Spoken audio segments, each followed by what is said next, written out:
No? So, speaking of Inday Sara, ano yung political impact sa impeachment trial against BP Inday? Okay, the problem of the impeachment trial, on top of what has been happening since they kidnapped the former president, is masyado ng polarized ang bansa. No?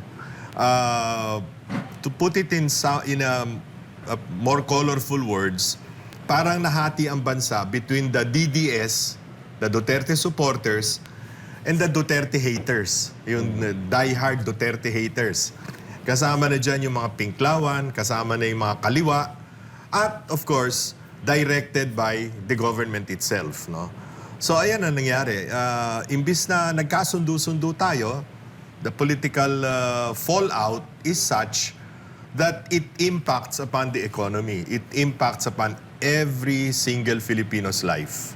So, sa nangyayari ngayon, Sir Lito, about yung alleged kidnapping ni PRRD, yung nawala si Inday Sara sa administration ni Bongbong Marcos, ano yung maging political landscape? Expect natin the political landscape this coming 2028 election. To begin with, no, ang tao ngayon, ang taong bayan ngayon, naniningil na ng mga pangako dun sa first zona. If you go by the first zona, because it's in the first zona where a new president sets up his goals, his priorities, no, the things that he wants to do, no. At pag pinakinggan mo yung first zona, napakaganda actually. No? Unang-una, pinuri niya pa si Pangulong Duterte doon. At sinabi niya, the state of the nation is sound coming from President Duterte's administration. Pero ngayon, lahat na ginagawa nila para i-demonize ang mga Duterte, si Pangulong Duterte, kung ano-anong iniimbento nilang hindi naman ginawa ni Pangulong Duterte, kung ano-anong kasinungalingan ng nanggagaling lalo sa kanyang spokesperson, si Auntie Claire, no?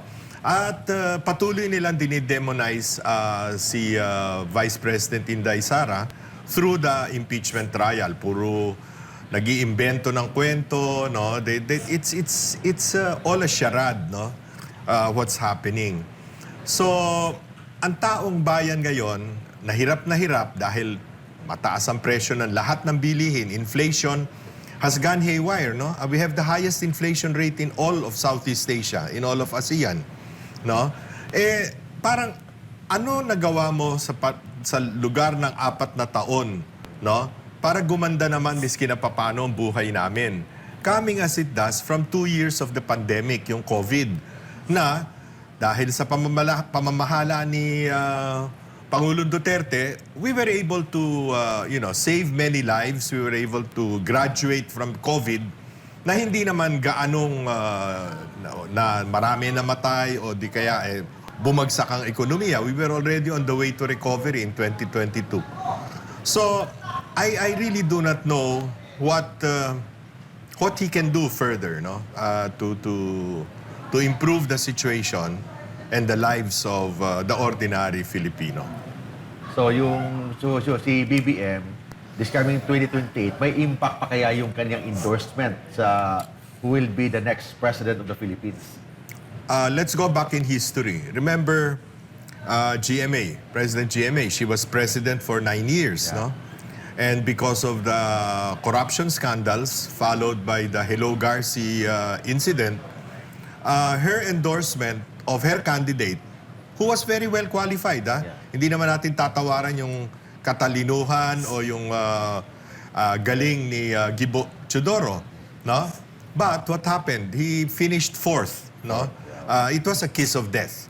And I predict that whoever BBM, in fact, ang problema niya, wala siyang makuha kandidato no? Para sa 2028. Lalong magiging kiss of death yan. Opo, at sa nabanggit na sitwasyon sa mundo ng politika natin ngayon, Ma'am Cora, may dating ba yan sa mga foreign investors na, oy, maglalaga ka ko dyan ng puhunan sa natitirang 2 years? Ayun nga, kaya nga yung Business Confidence Index bagsak, di ba? Minus 24%. Nung Abril, mas malaki pa, minus 30 something percent eh. So, medyo, I've never seen these numbers before, no? Pagdating sa confidence ng mga investors. Tsaka matagal di talaga ako nakipagsalamuha sa mga foreign investors. Ang problema talaga, they put a lot of weight on good governance. So pag nakikita nila na talamak ang corruption, they will hesitate to come kasi unang-una, yung trust nga wala Tapos if they ever come here and they also look at the experience of other business people, nakikita nila na napaka ng red tape, talamak rin yung red tape. So even if they try to come here, yung business permits mahirap kuhanin, it takes a long time. Mataas yung cost mo kasi maraming padulas. Okay? Dumadagdag yan sa inflation, sa interest rates, at saka sa weak peso. So, kumbaga, yung cost of doing business in the Philippines is higher because of corruption. So, yan, affected tuloy. Bagsak ang foreign investments mo in April by 60%. Almost 60%. So, grabe yan talaga. Opo. Ma'am Cora, nababanggit nyo yung mga numero. Record-breaking tayo. Meron tayong 18.55 trillion pesos na utang. Meron din tayong mataas na piso kontra dolyar. Baka sabihin naman nila na apektado tayo sa gulo dyan sa gitnang silangan. Maaring gawing rason. Pero ano ba ang kaibahan ng ginagawa ng Marcos administration compare dito na lang, hindi na tayo lalayo sa mga Southeast Asian nation? Yeah. Actually, kung titingnan mo, hindi nila pwedeng gamitin yung oil prices as a reason kasi yung first quarter na 2.8% growth, wala pang crisis nun eh. Nangyari lang yung crisis towards the end of March. So most of the first quarter, talagang it was internal, walang external factor. Ano nga ba yung tanong mo? Isa?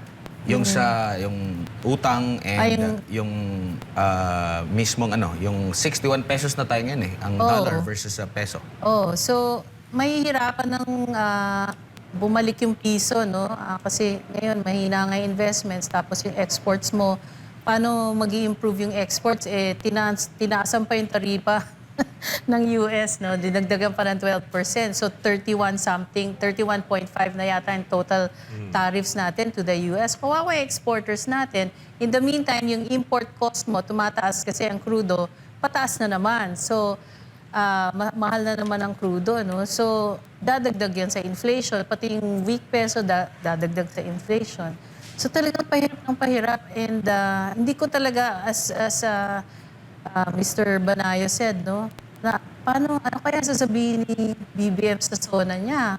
Kasi napakahirap nang i-justify yung mga nangyayari ngayon unless gagawa siya ng rainbow promises na naman, Opo. At pero pinagmalaki niya, ilang weeks nang nakalilipas na umabot na tayo sa upper middle income. Pero ano lang yun simple average. So yung upper middle income ng World Bank is gross national income divided by the population. So walang granular analysis yun. So pag tinignan mo yung lower and upper middle income, nagkakaroon ng concentration doon. So yung concentration of wealth nandito sa high income, yung poverty rate ng lower income, lumalawak yan, lumiliit yung middle income mo. So kaya akala nila lumalaki yung economy. Hindi, actually, yung middle income mo na squeeze, tapos dumadami low income, tapos yung wealth concentration nandito lang sa top tier mo. Because of corruption, tsaka yun nga, yung napakataas ng mga tax rates ngayon di ba? So, Opo. Balikan ko lang si Sir Lito. Sir Lito, sa SONA ng Pangulo, ngayon pong araw na ito, tingin mo kakagatin agad ng mga Pilipino? Kasi sa nakalipas na mga apat niya na SONA, ang dami talaga niyang pangako. Meron pa siyang mga bibigat na mga binitawan nun. Una, bago pa yung mahiya naman kayo, pinagmalaki niya yung 5,500 na mga flood control projects. Now, after isang taon, sabi niya, mahiya naman na kayo. Sa tingin mo, makakalimutan ng taong bayan ito? Paano kaya ipipihit ni PBBM ito na or hindi niya maiiwasan yung kanyang mga nababanggit sa mga nakalipas din niya na SONA? Siguro, Admar, para ma-explain natin na mabuti tunghayan natin yung kanyang first SONA. Sabi niya doon, and I'm quoting from his speech, "In terms of the economy, we will implement sound fiscal management. Expenditure priorities will be realigned and spending efficiency will be improved to immediately address the effects of COVID-19 and also prepare for future shocks." Grabe lahat. Madaling salita, ang pangako, aayusin ang gastos ng pamahalaan at ipaprioritize ng maayos ang spending. Pero ano nangyari? Di ba? Baligtad.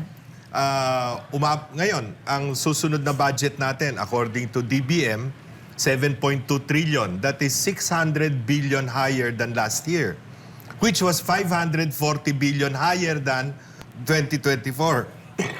So, pataas ang gastos. Ang problema, hindi naman tumataas ang ating revenues. No? So, yung tinatawag na fiscal space, panipis ng panipis. Despite the fact na meron tayong COVID-19, 2 taong lockdown, nagtapos ang administrasyon ni Pangulong Duterte na 59% ang debt to GDP ratio natin. Ibig sabihin, pag kinompare mo yung GDP natin sa ating utang, 59% of GDP lamang ang utang.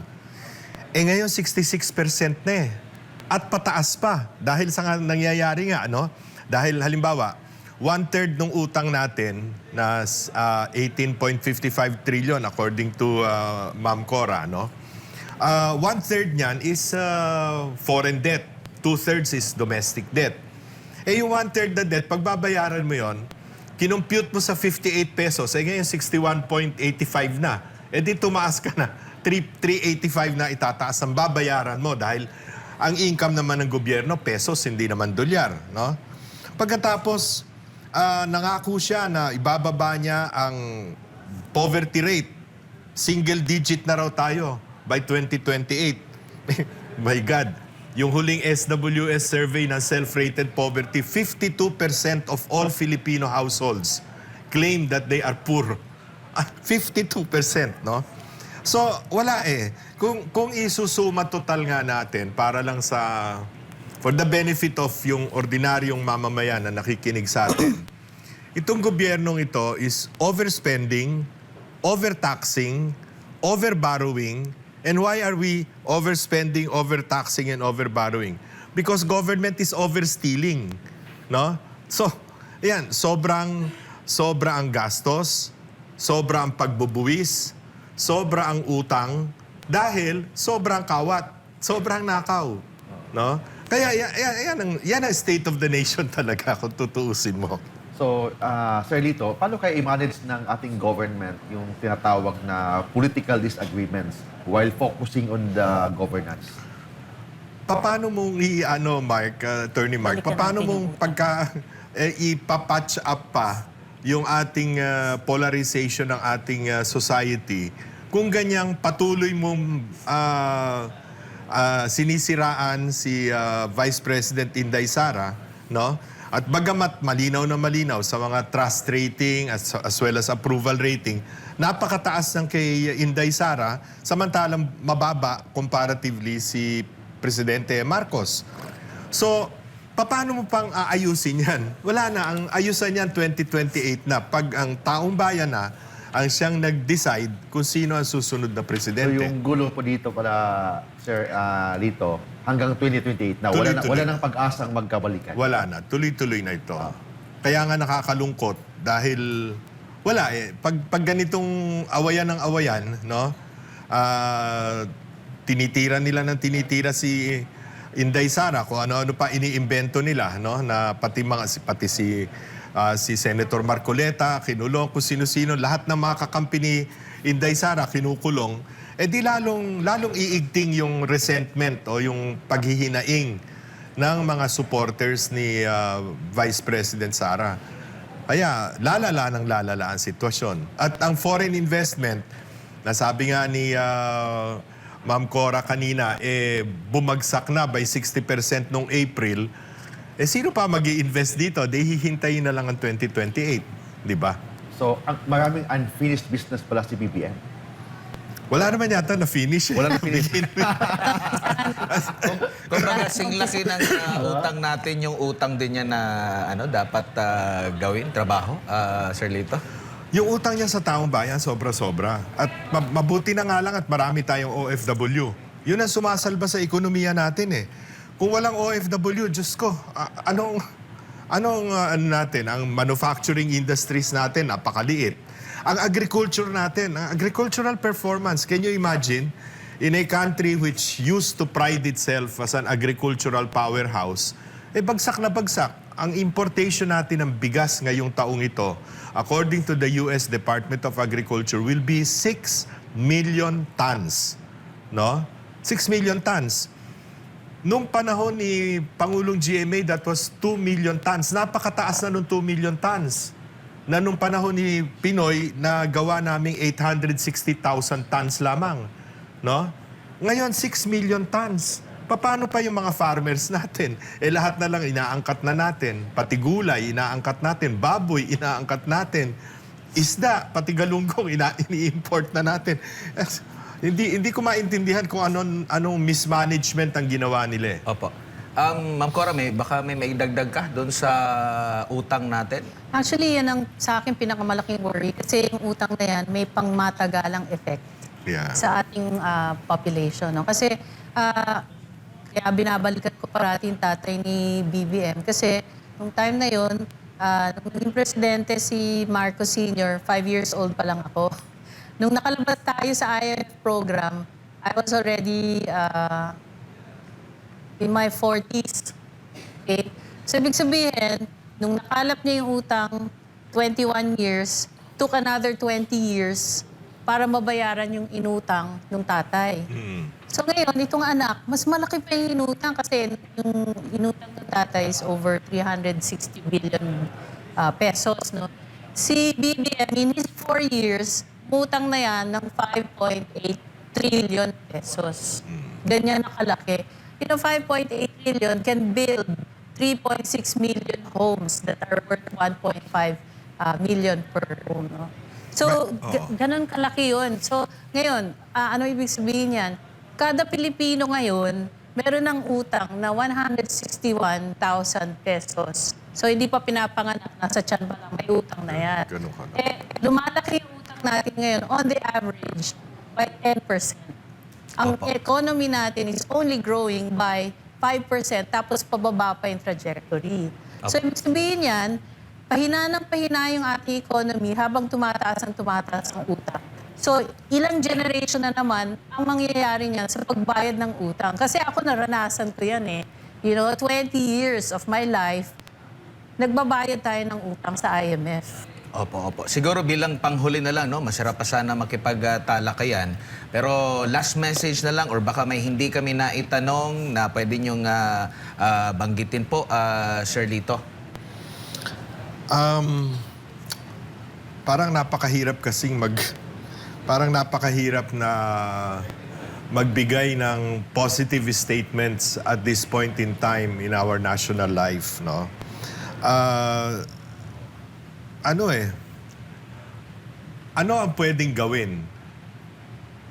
Walang masyadong fiscal space na ine-explain nga ni Ma'am Cora kanina para pondohan ng gobyerno ang infrastructure na kailangan para makapag-employ ng maraming tao at miski na papano umusad ang ekonomiya. Wala ka ng fiscal space, no? Yun nga mga projects na iniwan ni Pangulong Duterte, katulad ng subway project sa Metro Manila.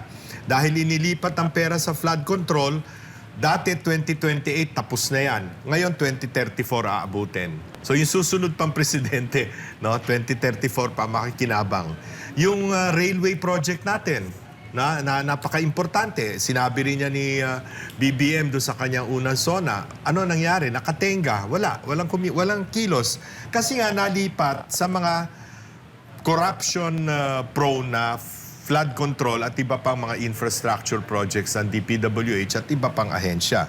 No? So, para sa akin, kung talagang gusto ni BBM na magkaroon siya miski na papano ng kaunting legacy na maipagmamalaki niya, tuunan niya ng totohanang pansin yung corruption sa natitirang 2 taon ng kanyang administrasyon. Ipakulong ang dapat ipakulong, usigin ang dapat usigin, kay kamag-anak niya, kay sino paman. No? Kasi yan na lamang siguro ang makapagbibigay ng konting consuelo para sa taong bayan, ano? Na at least may mga makukulong, merong mga mauusig. Other than that, wala na ako nakikita. Opo. Ma'am Cora? Alam mo yung report card niya sa economic performance, lumabas na yung katotohanan eh. Kasi noong 2020, fourth quarter 2025 at saka first quarter, nakita na talaga yung paghina ng ekonomiya, hindi dahil sa external factors, kundi dahil sa corruption, tsaka lack of confidence, no? So, napakaliit na nung kukonti na lang ang option si Presidente, no? Dahil lumabas na talaga lahat eh. Hindi na siya pwede magtago. At saka, ano pang sasabihin niya ngayon?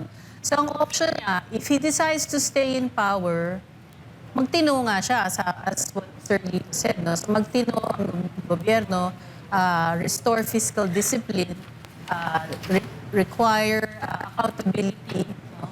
At saka, provide jobs. Pero kung hindi niya kaya yun, I think the best option for his redemption, or kung may natitira pa mang survivability, no, is to step down, di ba? Kasi ano pang pwede niyang gawin at this point, kung napakaliit na nga nung kanyang fiscal space, yun.